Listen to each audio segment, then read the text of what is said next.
Hey, there you go. Hey, I'm the Dr. Bob Lee from 107.5 WBLS. You are watching Open. Thank you so much. Thank you for tuning in and checking it all out. Coming up on today's show, we'll highlight our recent discussion with a U.S. Army veteran who joined us to highlight her latest book on the importance of national security. Then we'll look back at our conversation with a veteran advocacy leaders who spoke about the importance of renovating an important city landmark. Plus, we'll revisit our sit down with the kitchen manager of Golden Corral, who shed light on how his restaurant honored our armed service men and women. And then finally, we'll sit down with a disabled U.S. Army veteran. She's a business owner and produces educational content that provides tips for parents, children, and guardians on how to improve literacy rates in our community.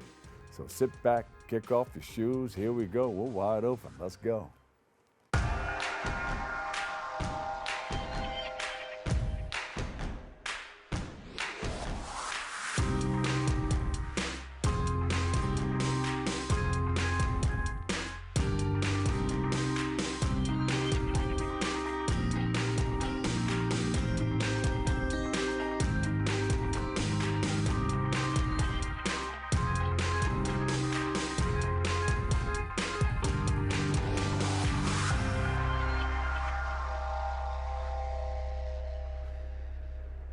Here we go. I'm your host, Dr. Bob Lee. You're watching Open, that live interactive program that brings the Bronx and New York City straight to your TV set. Stay connected to us through social media at BronxNet TV. Leading things off, we were fortunate to have spoken with a U.S. Army veteran and educator and national security and foreign policy expert and the founder of Diversity in National Security. She joined us to speak about her latest book and why national security matters, and so much more. Let's take a look at our sit down with Asha Castleberry-Hernandez. Thank you so much, Dr. Bob Lee. You ready to go to the range? I'm ready You to go ready? to the range. Yes. All right.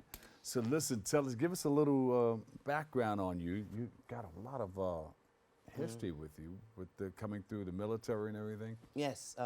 Thank you so much. Thank you for your service, by the way. I appreciate that, and especially for now that Veterans Day is coming up soon. Yes, yes. So I think for everyone who has served in this country, because you know we're only less than 1% of the population right now. That's very low compared to the Vietnam War, where it was the percentage was a lot more. So, right. just stumbled into the national security field after 9/11. I'm a New Yorker, raised in Westchester County, and just when 9/11 happened, it affected me. And in fact, it was one of those things that inspired me to actually go in the military. I'm that wave that actually wanted to join the military because of 9/11, because I felt like we were attacked, and I want to serve my country and protect my country. Many of us felt that way around that time. So that's when I decided to enroll in ROTC program down in Hampton University. At Hampton University, the real HU, not Howard. Yeah. So, and then from there on, stumbled into national security furthermore as a HBCU student, and then also studied abroad in China, learned about the rise of China, and after I was commissioned.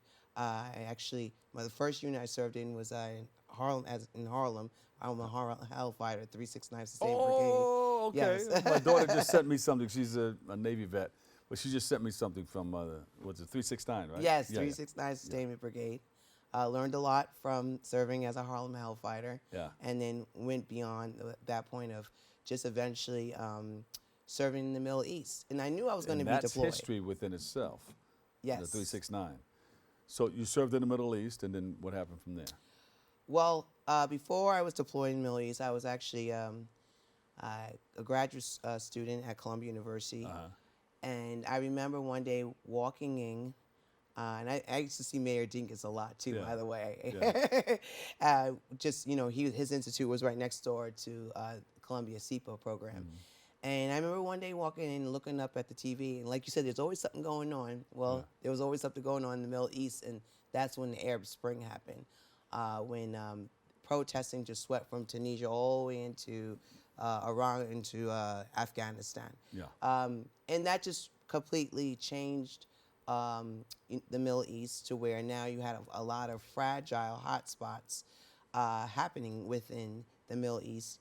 And so I deployed right after the Arab Spring, coming into a region where you had some instability in Libya, the Syrian crisis, and then you also had a lot of instability in Iraq. Yeah. So my first assignment in the Middle East was working very closely with the Kuwaiti Armed Forces on security cooperation, building relations, doing bilateral, multilateral exercises. Yeah.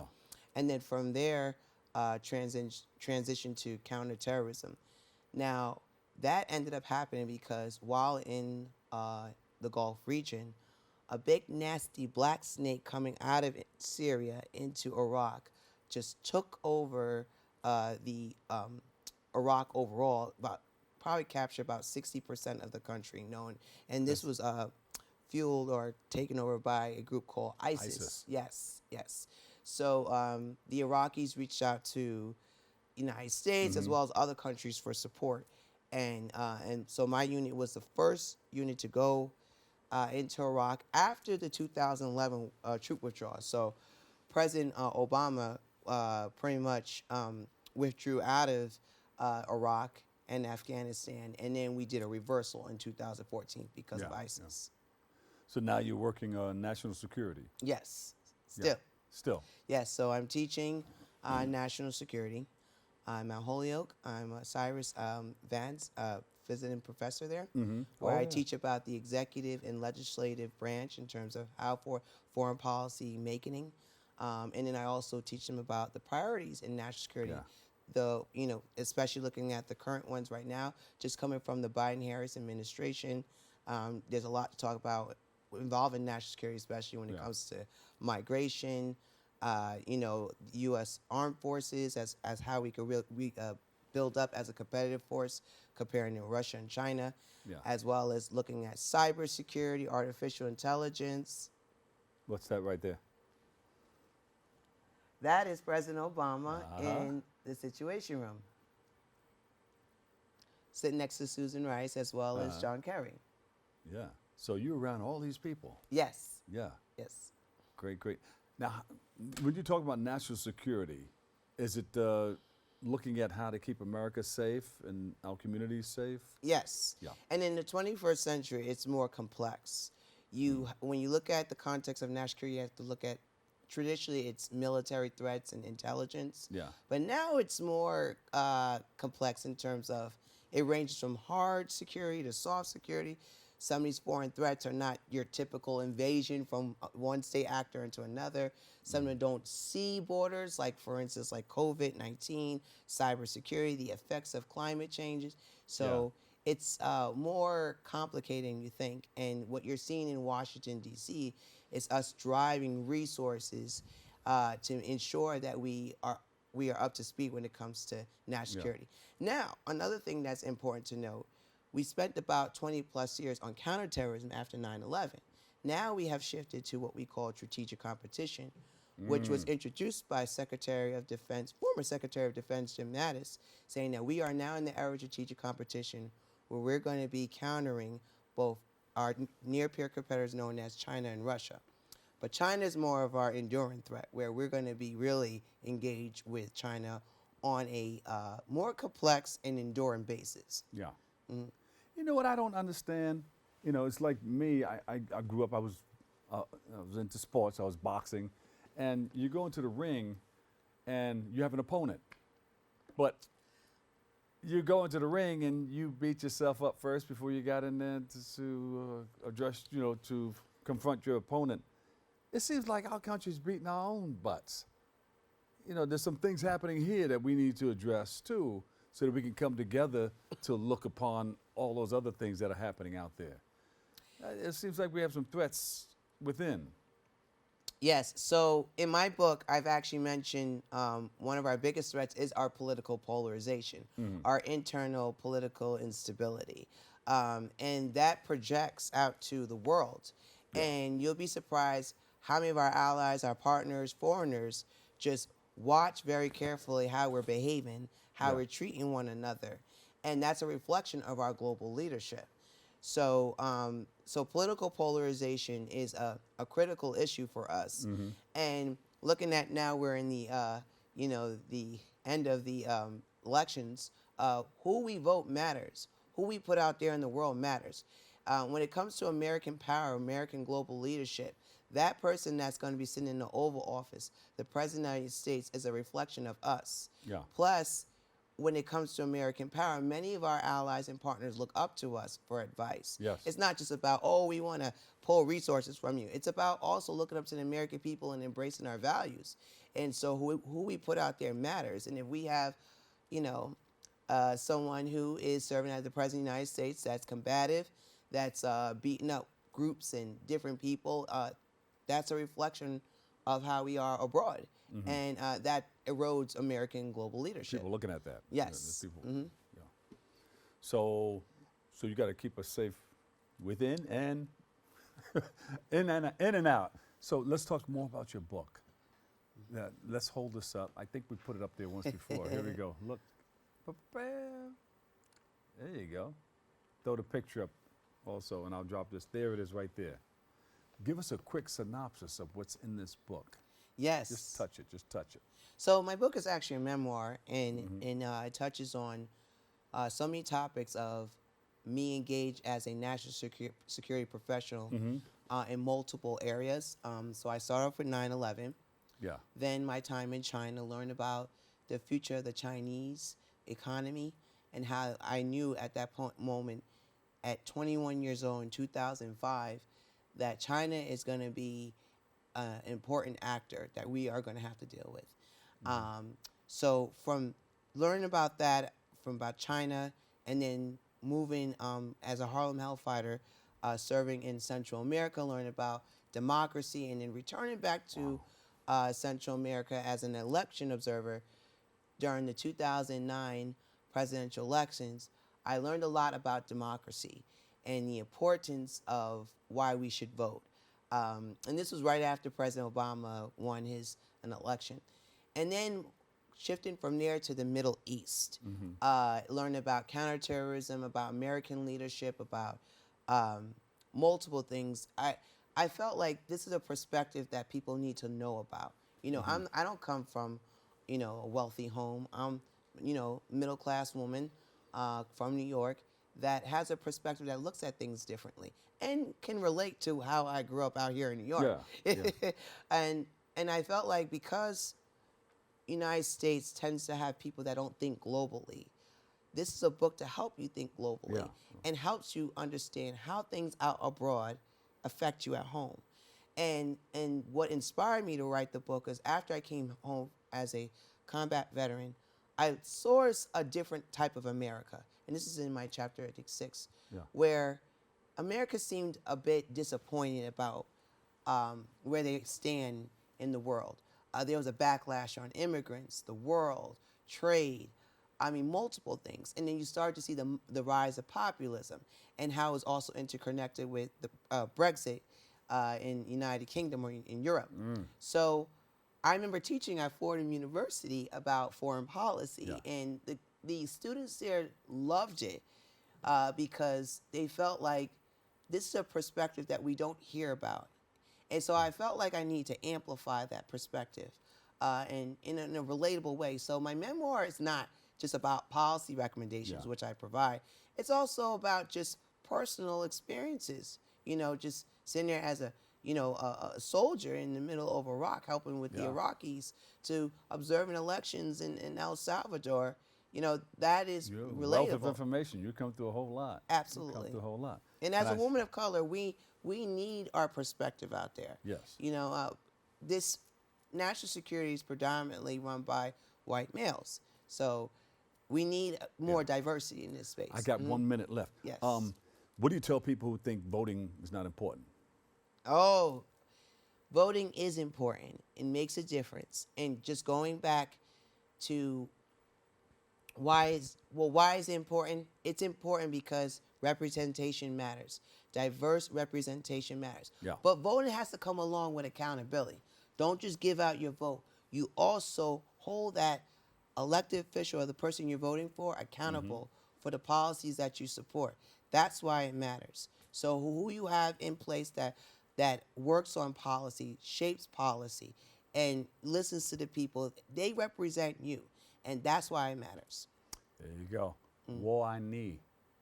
Shen Shen. Thank you. Thank you for your service. Okay.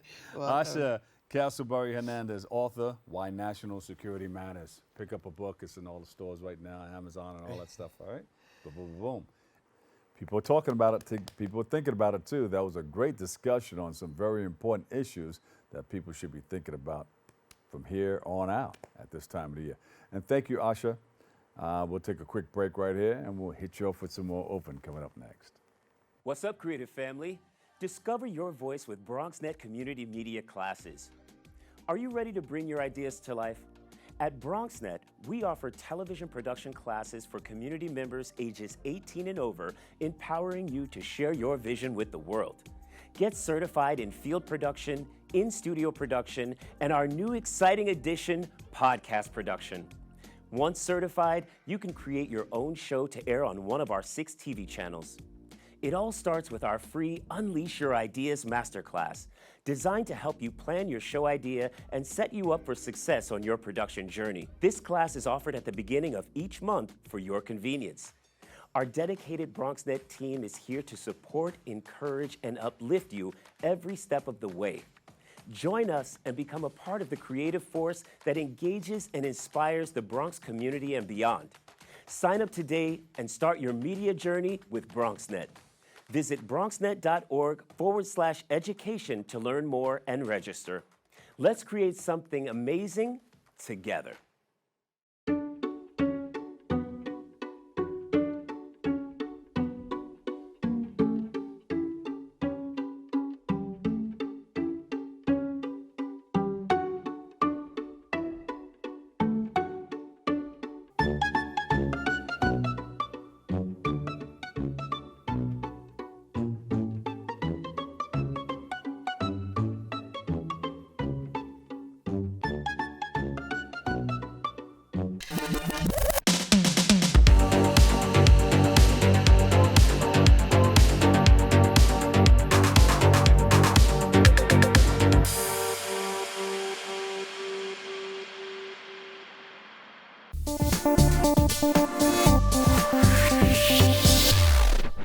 And welcome back. Our next guests are veteran advocates for Veteran Action Now, and they recently joined us to speak about the need for restoration of an important landmark in our community. Everybody's looking at it. We'll take another look at it. Let's look at our conversation with Kevin C. Meggett and Joe Bello. Did I do it again? Yeah. Thank you for having us, Dr. Bobley. Welcome. Yeah, I heard you had a cousin on the Giants. Yes, Dave Meggett. Dave Meggett. Sure. All right. And you have a cousin out there, too. Yeah, somewhere. Hey, listen, thank you for your service. You Thank guys you. are I Thank you. appreciate vets, you. right? Thank you. Yes. Yeah. Both Navy. Yeah. Both Gulf War veterans. That's right. Go for all right. Yeah. You know, we appreciate you guys and thank you so much for I being here. appreciate you. So you want to share some information about what we're working on right now? There's a cemetery that Yes. needs restoration. How did you get involved in becoming a part of this project? Well, how I got involved is there was a gentleman that I always looked up to, a Marine veteran who has now transitioned, named Leroy Archibald, who brought attention to veteran cemetery in the Bronx. Yeah. That was just in a bad condition, and it needed restoration. He would try to take on the work by himself, and it was very hard for him to maintain. And when he transitioned, I said, well, I'm going to actually pick up where he left off. Yeah. However, no one should have to carry these bricks by themselves. Yeah. And considering that it's city-owned property, and the city is part of the state of New York, but those bodies in there are federal. Yeah. Why not have the state of New York and the federal government look into putting it on their registry and putting up signage and because from my understanding, it can't be restored more than what it is. What? It just can't. It's preserved. That's why. So Yeah. but you could make it look much more attractive, Yeah, and yeah. and that's kind of our quest. So it went from me pointing fingers like how this is unacceptable for veterans, to being educated on the fact that this was once upon a time private property that has now been taken over by the city, that the Parks Department is running. The and Parks Department is runs running the cemetery, correct. And they're doing the best they can Yeah. with the little that they have, because as you know, Mayor Adams cut so much from different agencies, Yeah. and the Parks Department wasn't exempt from it. Any of the elected officials helping out, like the borough president or any of They're aware of it, so we're hoping to see at least some representatives or elected officials tomorrow at this event. Yeah, yeah. Yeah. Tell us more about the event. So we're holding a press conference tomorrow at 1 o'clock to bring awareness to the condition, to basically also advocate and lobby for the mayor to increase funding to the Parks Department. The Parks Department was, when they did the budget, the last budget, it was one of the most significantly cut agencies. I think I read somewhere it was almost 800 lines, Yeah. positions that were cut from that Wow. agency. Yeah. So, between Leroy transitioning and then COVID and then budget cuts, Yeah. you can imagine this cemetery with, at least up to 40 veterans from Yeah. Civil War, the Spanish-American War, and World War I. Wow. It's been neglected. Yeah. And the only reason or way it's getting even somewhat cleaned up by maybe taking the leaves out and things, has been through non-for-profits that are coming in and doing like a community Yeah, yeah. job there. So Is the gentleman that was taking care of it, the one, what's his name? Leroy Archibald? Leroy Archibald. Is he buried there? No, he's I believe he's buried in Calvinton. yeah, Yeah. Calvinton Cemetery. yeah, the cemetery is full. You as can't far as- bury yeah, anybody nobody's else. going to be buried. But yeah. it's a It's historic historical. site. Yeah. You have four different eras. Like Joe said, you have the War of 1812, Spanish-American War, Wow.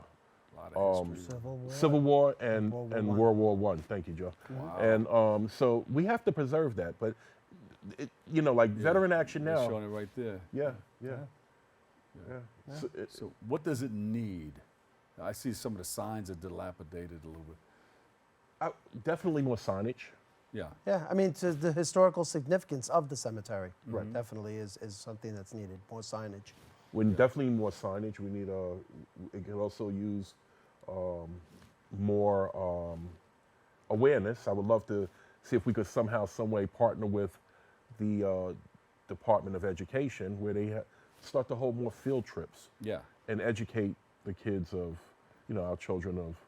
And the it's a public significance. space. It's The a Parks public Department space. is operating That's it. right. Yeah. So And we need funding from the elected officials. Woodlawn Cemetery runs a workforce development program yes, they do. where Yeah. they actually train people on restoration and, within cemeteries and things like that. So we definitely want to see that program funded to Yeah. help Can you with use the part of the cemetery. Woodlawn Cemetery budget? No. No, they're No. private. Yeah. We need to have more elected officials on a state and a federal level Yeah. actually look at this and say, how can we partner? How can the city, state, and federal government work together to make this? Yeah. Who would you like to preserve this. reach out to? Who do you think needs a phone call or? Definitely as high up in the VA as we could go, because they are veterans. So Well, a lot of people watch us. We have a huge audience. Why don't you take one of these cameras and ask for what you want and tell people what you need? okay, sure. So I believe that area is Congressman Richie Torres. Am I correct? Yes. That's his district. I would love to sit down with your office, as well as the city council person and the state assembly in that district. I don't know who they are, but I would love to reach out and sit down and figure this out, and how we could perhaps get more government involved in this issue. And I just want to also put out a direct appeal to the mayor and to his administration to, we are coming into November reconciliations for the city budget. Yeah. And we definitely would like to see amongst other groups that are advocating for parks, it's not just making it clear here, we talk about parks, most people think about playgrounds and parks, it's cemeteries as well.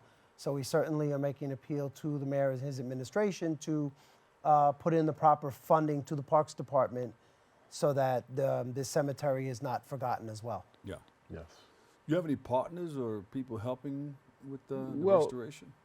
We have allies like NABVETS, local chapter 0029 in the Bronx, which I'm the commander of, by the way. All right. We have VFW, we have American Legion.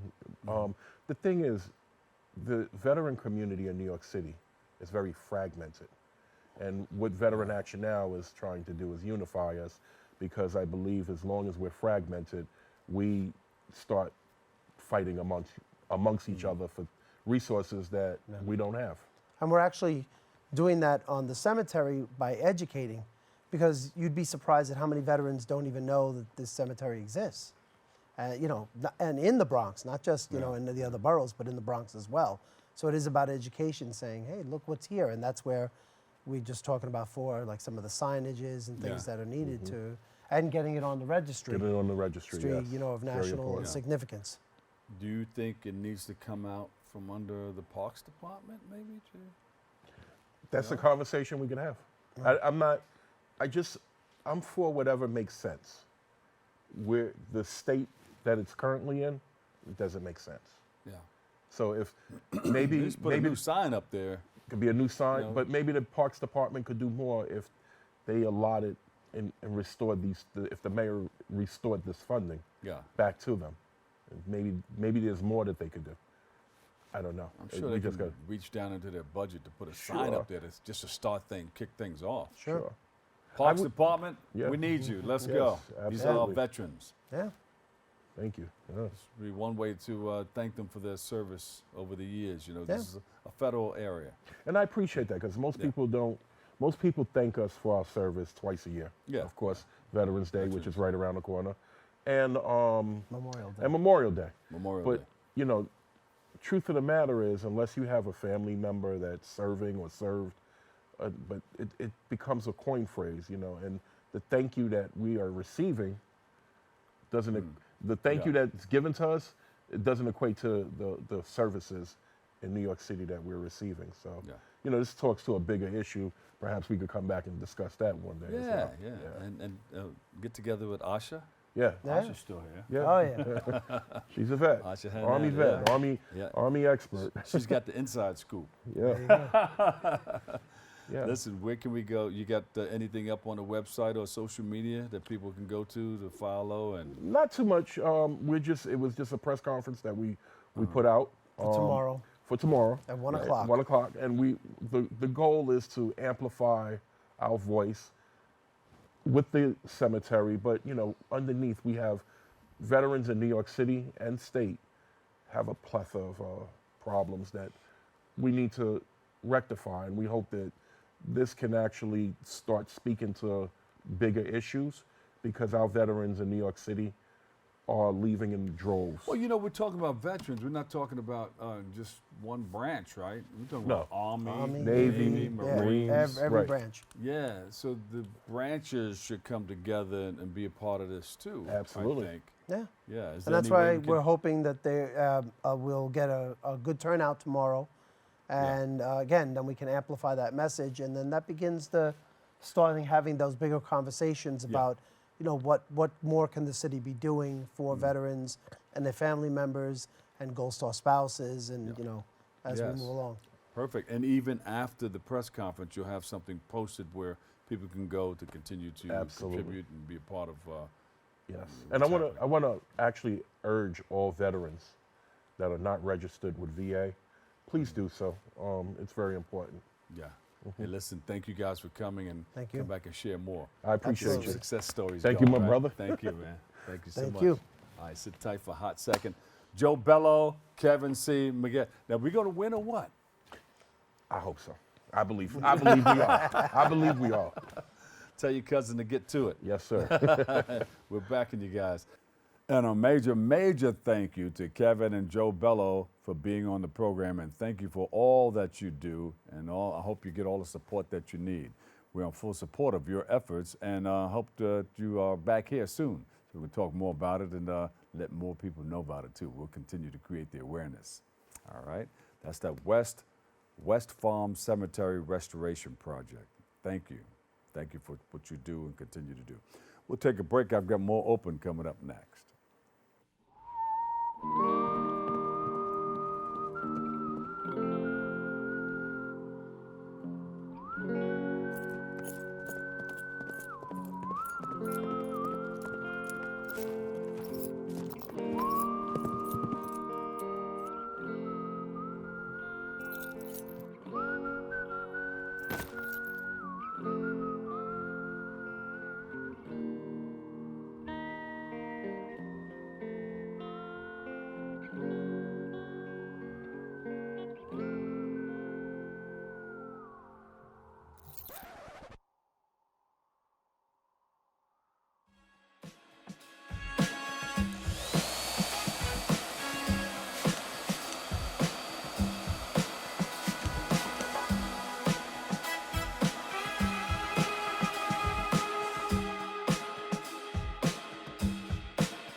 Welcome back. Our next guest joined us almost a year ago to the date, and to highlight the great work that he and his family is doing with Golden Corral. You know, everybody knows what time to get there for Golden Corral, and they also provide drinks too. They're providing a special night of food, fun, and laughter for our servicemen and women. That's important. So let's take a look back at our discussion with Dave Harpaul. Welcome, Dave. Thank you. Thanks for having me on here. I'm glad I don't have to travel so far now. You know, I was on the phone the other day with Grandmaster D from the group Houdini. Okay. And every time I speak, he's in Atlanta. Every time I speak to him, he's over at the Golden Corral somewhere. Oh, man, I'm going to get there at 3:30 because at 4 o'clock, you know, they start serving the steak and everything. So he's going to get in there with I guess there's something different going on, a different price or something? Yeah, lunchtime and then transition to dinner time. So if they transition to dinner time, we won't give away the secret. But if you transition... You get a bit of both. Yeah, exactly. You can, the best of both worlds. Exactly. So now we have one here in the Boogie Down Bronx. Exactly. So we opened up back in 2020 during the COVID-19 pandemic. Uh-huh. You know, during that time, a lot of things were different. There was no indoor dining. Yeah. Especially there was no buffet concept either. So we used that time to do outdoor dining, actually, and we did takeout, which is, you know, very different from what Golden Corral is usually used to offering. Yeah. Which is an all-you-can-eat concept, like you said, which is very big down south. So now you don't have to travel down south anymore. We got we brought it to you in New York City. So it's the Golden Corral that you grew up loving with a New York City spin to it. Because we actually offer alcohol. And now that's what they didn't have down south. Yes. You had to go somewhere else. So we're actually the first location to pioneer the alcohol program, and a lot of stores are actually nationwide are starting to adopt our concept as well. Yeah. What's this right here? Weigh and pay. So you actually can do Golden Corral. You can dine in, or you can take it to go as well. So you can. Now that's another new thing. Yes. Because you couldn't take it before, right? Yeah. So now, you can pack whatever you want to go, your favorites, and weigh it by the pound and take it to go as well. Yeah, so you don't have to bring your big purse and put cornbread and don't do that. Drumsticks and chicken wings. Yeah, exactly. No, I'm only kidding. But this is great, you know. Yeah. So you just weigh it up and Yeah, Because it's always something that somebody's going to call you and say, hey, you're over at Golden Corral, bring me something home. exactly. Yeah. Yeah. So you can have your favorites there, and you can take a little bit home as Yeah. well to have later on as well. That's good. Yeah. And so they just came up with this program where you can have alcohol and Yeah, so we're actually, like I said, we're the first location to start it. Yeah, during the pandemic, we had to, figure things out and kind of pivot from our traditional landscape, I would say. And so we started with the alcohol program, and we actually won the most innovative store during the 2022. everybody in the studio, convention. give them a big round of applause. We can hear you. We can hear you. You hear that? At home and in the studio. Exactly. And in the control room.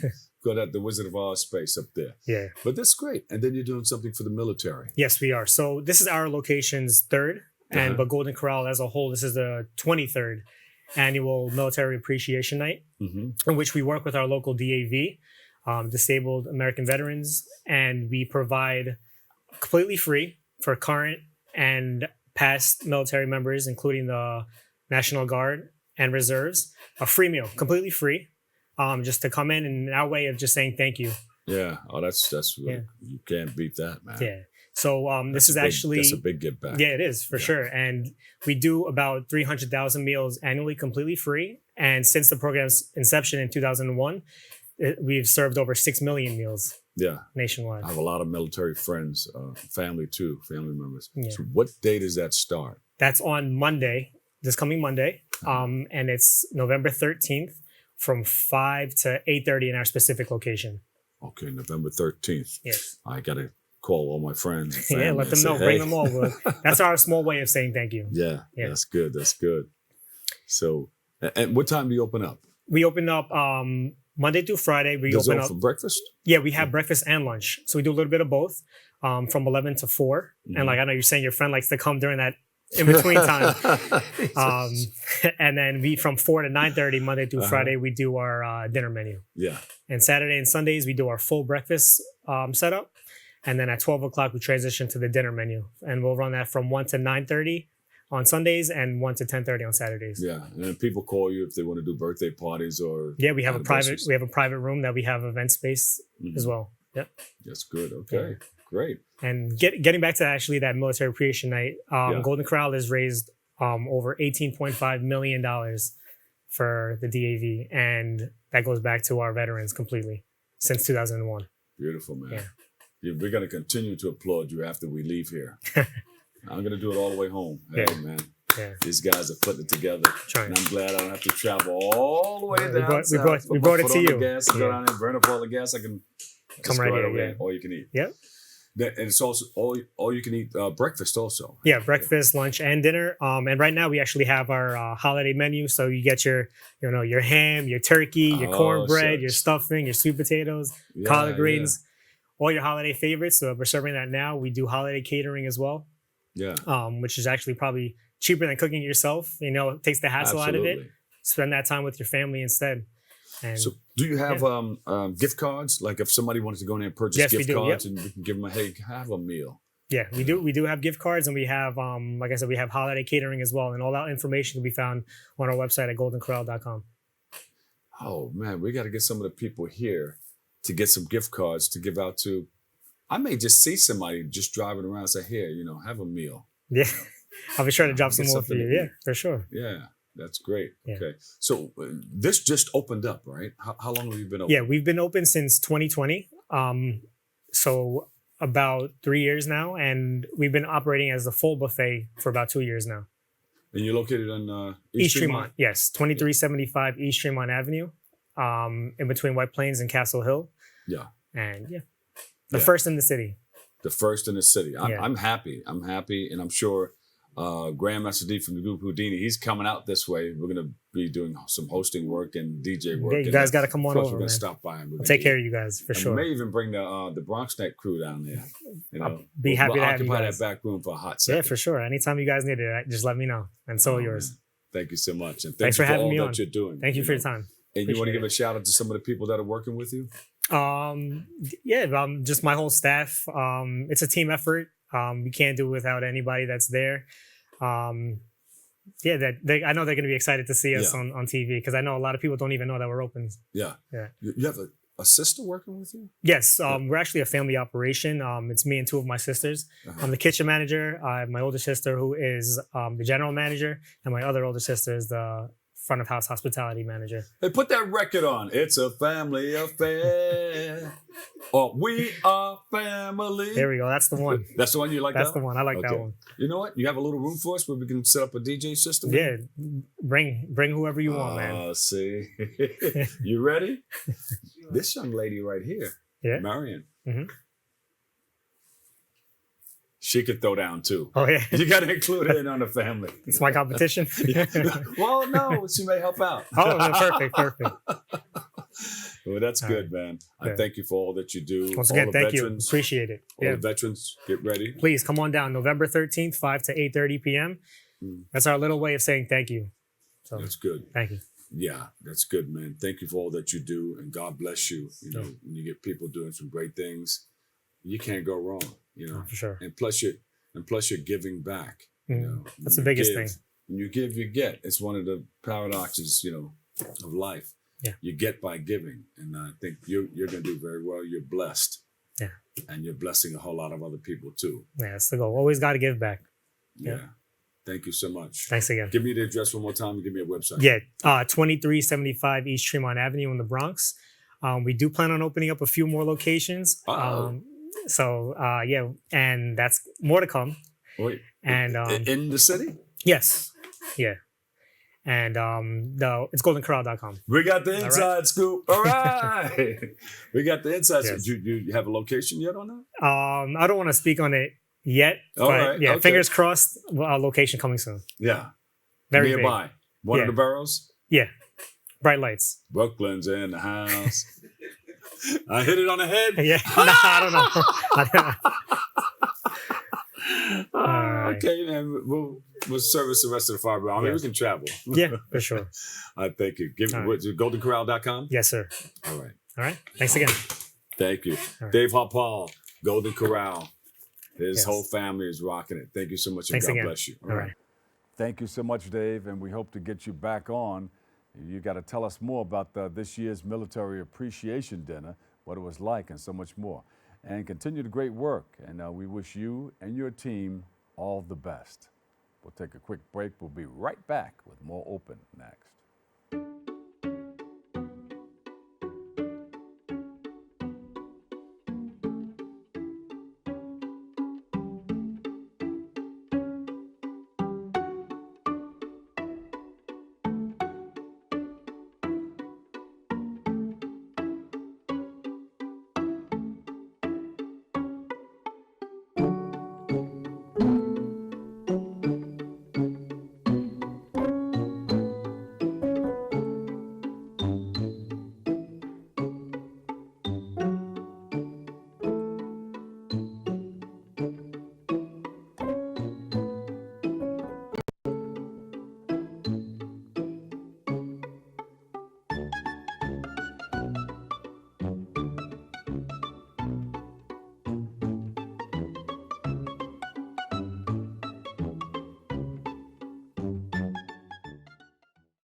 And welcome back. Coming up, we'll revisit our conversation with a U.S. Army veteran, a mother, an educator, a two-time cancer survivor, business owner, and the founder of Miss Allen's Patty Cakes.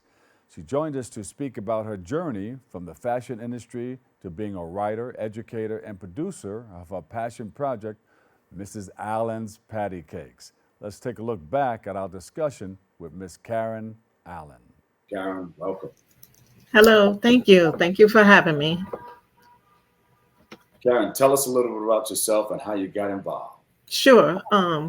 My name is Karen Allen, and I am a two-time breast cancer survivor and a disabled veteran. I got involved with education because after my cancer, I actually had a daughter who died of an early neuroblastoma while I was in the Army. And after my cancer, I was able to have another child who she's fine, but she needed a different type of education. So paying attention to her and the things in the world of the art, which is beautiful here in New York, I learned a lot from FIT, studying as an artist, and how kids respond to music. I began working in an after-school program with fashion with kids and learning that they actually can learn to a different beat. So I created Miss Allen's Patty Cake with nursery rhymes that are recorded to a different type of beat so that kids can have the activity, have fun, and learn at the same time. Now, my organization, I work with a couple of other organizations, and we distribute to kids with special needs like St. Jude's, Ronald McDonald House, educational packets to our pre-K learners. Yeah. In the shelters, we go out into the community and we advocate education and healthcare. And so for us, giving back to the community is number one. And it's also important for our kids to learn if they're going through anything in life, any type of illness, or they out of school. We continue to inspire them to be educated. My Instagram is full of positive affirmations daily. Kids can log on and be inspired. Where did you get the idea behind Miss Allen's Patty Cake from? My youngest daughter, she did everything to a beat. Like everything was tap tap. She was hyper. So, she loved the nursery rhymes. And I had a couple of brothers in my church who helped me create the beats. And one was Junior Hickman, and one was the awesome Johnny King. His sister's Evelyn King. So they knew music. They helped me put together everything I needed to create those nursery rhymes and get them up and loaded so kids can enjoy that. Yeah, and everybody plays the patty cake, Yeah. Everybody knows patty cake. So I added the nursery rhymes to a beat, and successfully we created it. We created it during COVID, during a quiet time, Well, did COVID hinder anything that you were trying to do with your organization? Yes, it did a little bit, but we created a PSA to wear your mask to Miss Allen's Patty Cake. So there's actually two. If you upload to YouTube, it's everything's on YouTube. Beautiful. So you have anything coming up that we should know about? Well, in the future, yes, we do. We go around to different sites, and we actually have next month at the end of the month, I'm joining up with a cancer organization, Save for Life Cancer Organization, and Disrupt, to send out educational information about Miss Allen's Patty Cake, clinical trials, anything that will help them in healthcare, that will advance the future of our children and our communities. Yeah. You have any people in the community that are helping you out? Any officials behind you? Yes, I have the Save for Life Cancer Corporation. Cancer Corporation, and we have Disrupt, who operates out of Columbia University, Mount Sinai, Einstein, and I work with a group of chaplains too. I'm actually a chaplain for the city. So we go into my church, different churches. We work with Hope. We distribute many things in the Harlem community, as well as the Bronx. Yeah. Hey, let's go to a video on Miss Allen's Patty Cake. Let's check this out. Patty cake, baker's man. Bake me a cake as fast as you can. Hey, patty cake. Hey, patty cake. Patty cake, baker's man. Roll it up as fast as you can. Hey, patty cake. Hey, patty cake. Jack be nimble, Jack be quick. They said he jumped over the candlestick. Hey, patty cake. Hey, patty cake. Humpty Dumpty sat on the wall. They said he had a big old fall. Hey, patty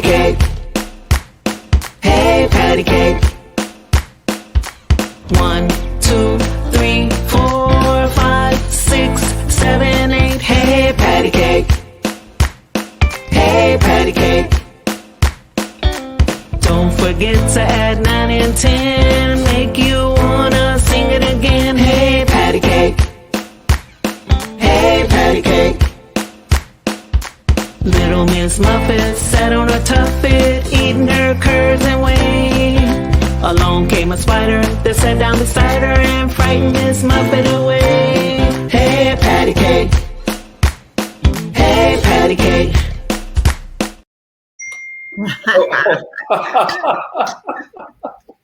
You know, I was getting busy behind the scenes.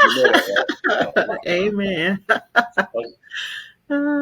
Yes, that's how we learned as young youth in Chicago. We double dutch, we jumped, everything. Yeah, I mean, you got to, the people who put it together, you got to give them some props. Oh yeah, Mr. Hickman and Johnny King. Awesome group. So so how long has that been out so far? It's been 2 years, 2.5 years. Yeah. Wow. Okay. Well, who are the people in this picture here? I have a young artist that works with me, a student. He creates on the Instagram every inspiring thing we can think of to inspire the kids daily. He creates those cartoons on AI for me and runs my Instagram handle. I see that. You don't need Beautiful people anymore. Young man. You got a whole AI community going on with you. Yes. That's beautiful. And how did the youngsters take to it? Pretty good. And actually, we have a lot of volunteers during the summer. Like I said, the young man, his name is our genius Rosario. He actually works with us during summer youth programs. Myself and Miss Travis from Save for Life Corporation, we hire youth to help us, and they help us prepare everything for the whole year. That's and good. the city hires them to help us during the summer, and we create everything we need and we send it out throughout the year. Well, Miss Allen, it seems like you got a lot of stuff going on, and you know we thank God that you're a cancer survivor. Yes. God's not done with you yet. You know, I pray He is. With youngsters, you're helping other people get what they need out of life, and that is the important thing. Yes, it is. One of the most important things in life. You know, it is. Sharing a whole lot of love, and these youngsters are all involved, and they're gonna grow up, and they're gonna know about Karen Allen and her program, a patty cake program. Yes, I pray that's the future. And I was always inspired as a young youth in Chicago. Everybody talks about Cabrini Green. I was raised there, Lower North Center. We learned every type of art there was, from music, dance, tap, ballet, and it never left me. So that's my hope for the kids in New York, that I can inspire them the same way. Oh, we have to keep it going, because if somebody just drops the ball, where does it go from here? Kids learn other things that you may not want them to learn. Yes. Especially, you know, if we have our youngsters, a lot of youngsters hang out in the streets. So we have to do some bypass surgery there, take them out of the streets and say, hey, we want to give you something to do, something that you can grow on and grow with. That's right. It never left me, and I pray it never leaves them. Say it again. I said it never left me. Those inspirational people in my life back in Chicago, the things I learned never left me. My goal is to do the same for our kids growing up now. Yeah. Wow. Unbelievable. This is great that you're doing some great things for our youngsters. Thank you. Look at it. Beware. You can do anything. That's right. Affirmations. Put a couple more up there before we go. And Miss Allen, you read them. Dream big. Create your future. And be brave. You can do it. Anything. Yeah. That's right. And you just keep letting them know. Yes, I will. Thank you so much for all you do. Where can we go to find out more about you and what your organization is doing? Oh, okay. You can log into my link tree, Miss Allen's link tree. And also my Instagram, Miss Allen's Patty Cake on Instagram. Everything is right there. Tap any of the links. They will lead you to everything we're doing daily. And we have our Wix website. Everything's on there. They can click. Where are you located in New York City? I live in the Bronx. I live in the Boogie Down BX. Hey. Yes. I live in the Bronx. Yeah. Out of Chicago. Where did you live in Chicago? I grew up in Cabrini Green, 1017 North Larrabee. Yes, I did. You see any differences? The Greedy Green, Chicago. You know the what? South? The city housing here, I was blown away. Even though I had traveled around the world, I actually was in the Army, but your city housing is totally different from Chicago's. A lot of Chicago city housing is gone, but it's very different, and it's actually extremely different. Yeah. Same structure, but totally different. But when I grew up, Cabrini was thriving, and we had youth centers, we had basketball teams, we had everybody thinks of Chicago like gangbangers. I actually attended the best schools and the best after school programs. I went to Cooley for middle school, I went to Lincoln Park High for high school, and I was trained as an artist. My stomping ground was right there. I started right there. Yeah. I never forgot what I was taught. Yeah, I've got my cousins out there, Delane Lee and the whole crew out there. Okay. But they lived on State Street for a hot minute. all right. There's some projects up there, and I think they 33rd Street. 33rd Yeah, Street. long time. You know what I'm talking about. So you were being diplomatic. You were being nice. Very nice, because it's my heart. You know, a lot of people don't know the good in Chicago. It is different now, but we were thriving. We learned every opportunity we had from those centers, those churches, the community, the Club Scouts, Girl Scouts. You know, we were a village, a family. You know? Yes. Well, listen, thank you for all that you're doing today. Give us that website one more time. Okay, Miss Alice Patty Cake on Instagram.com. Yeah. And you may find the videos on YouTube, Miss Alice Patty Cake. Thank you so much for all you do. And you're always welcome to come back, okay? All right, thank you, and I will. You got it. Oh, Karen, all we can do is say thank you, thank you, thank you. We have an attitude of gratitude. Thank you for the work that you're doing with children. And you are helping them get the tools for success. And that's a wonderful thing. We wish you continued success with everything that you're doing. That's about it. Funny how time flies when you're having fun. Unfortunately, that's all the time for today's show. And I want to thank you, our guests, for joining us and our viewers for tuning in and checking it all out. Keep following us on BronxNet TV for continued coverage. I want to thank you for letting us share in this space and time with us. Always remember this: what you are is God's gift to you. What you make of yourself is your gift to God. So choose your choice. Let your choice control the chooser. And remember, whether you say you can or you can't, either way, you're right. So say you can, and you will. And I'll catch you another day. I'll see you over 107.5 WVLS. I love you all. Peace.